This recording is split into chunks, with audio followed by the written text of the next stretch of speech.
नमस्कार, मैं हरकिशन प्रजापति।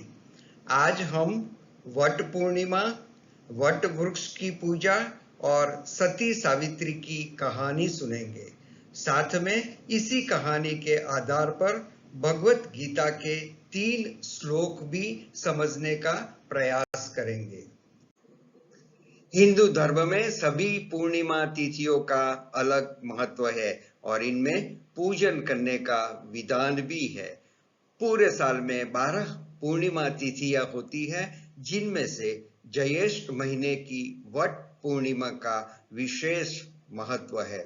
वट वृक्ष यानी बरगद के पेड़ की पूजा और सावित्री सत्यवान की कथा के विधान के कारण इस व्रत को वट सावित्री के नाम से जाना जाता है।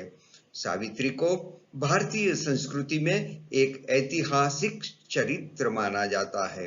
सावित्री का अर्थ वेद माता गायत्री और सरस्वती भी है।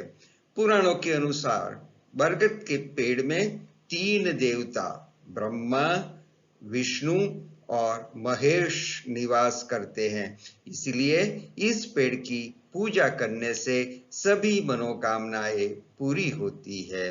वट पूर्णिमा को मुख्य रूप से सुहागिनियों का त्योहार माना जाता है।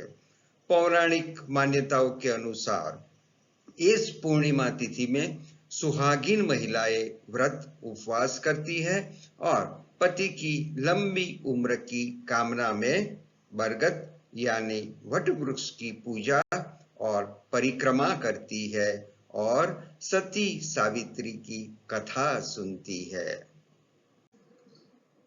अब हम सावित्री और सत्यवान की कहानी सुनेंगे। पौराणिक कथानुसार भद्र देश के राजा अश्वपति को कोई संतान नहीं थी। संतान की प्राप्ति के लिए उन्होंने पत्नी के साथ पूरे विधि विधान सहित देवी सावित्री की पूजा अर्चना की और उपवास भी रखे। देवी सावित्री की कृपा से उचित समय पर रानी ने एक बहुत सुंदर कन्या को जन्म दिया। सावित्री देवी की कृपा से जन्म लेने के कारण इस कन्या का नाम सावित्री रखा गया। कन्या बड़ी होकर बेहद रूपवान हुई। योग्य वर न मिलने की वजह से सावित्री के पिता अश्वपति बहुत दुखी थे। उन्होंने कन्या को स्वयं वर तलाशने के लिए कहा। पिता की आज्ञा के अनुसार सावित्री वर की तलाश में तपोवन में भटकने लगी। तपोवन में साल्व देश के राजा ध्रुमसेन रहते थे, क्योंकि उनका राज्य किसी राजा ने युद्ध में उनसे जीत लिया था। उनके पुत्र सत्यवान को सावित्री ने अपने जीवन साथी के रूप में चुना। सावित्री ने घर वापस आकर अपने चुनाव की बात अपने माता पिता को बताई। ठीक उसी समय देवर्षि नारद वहां प्रकट हुए और उन्होंने कहा, सत्यवान वैसे तो गुणवान, धर्मात्मा और बलवान है, किंतु 1 वर्ष के बाद ही उसकी मृत्यु हो जाएगी। इस पर पिता अश्वपति ने सावित्री को काफी समझाया, लेकिन सावित्री अपने फैसले पर अड़ग रही। सावित्री और सत्यवान का विवाह संपन्न हुआ। विवाह के बाद सावित्री पिता का महल छोड़कर अपने सास, ससुर और सत्यवान के साथ जंगल में जाकर रहने लगी। सावित्री अपने ससुराल पहुंचते ही सास ससुर की सेवा करने लगी।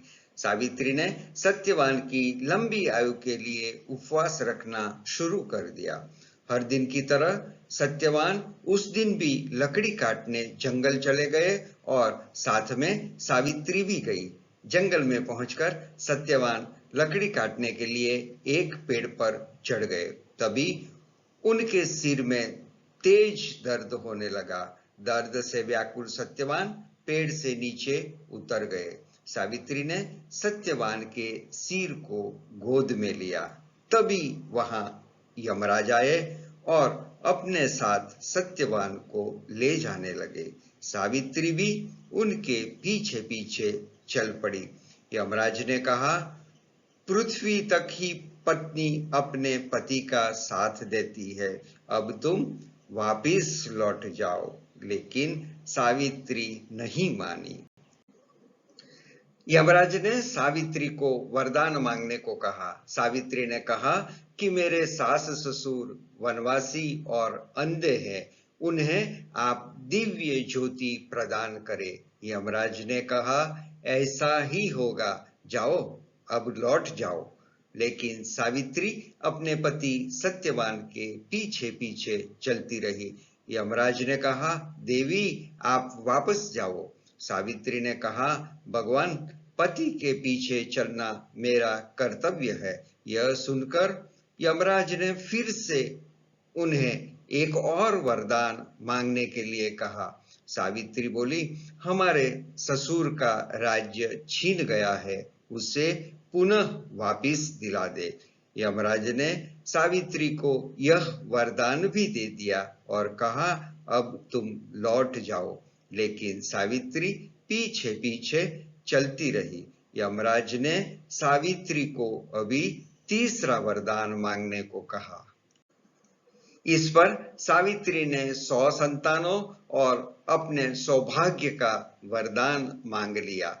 यमराज ने इसका वरदान भी सावित्री को दे दिया। सावित्री ने यमराज से कहा कि प्रभु, मैं एक पतिव्रता पत्नी हूं और आपने मुझे पुत्रवती होने का आशीर्वाद दे दिया है।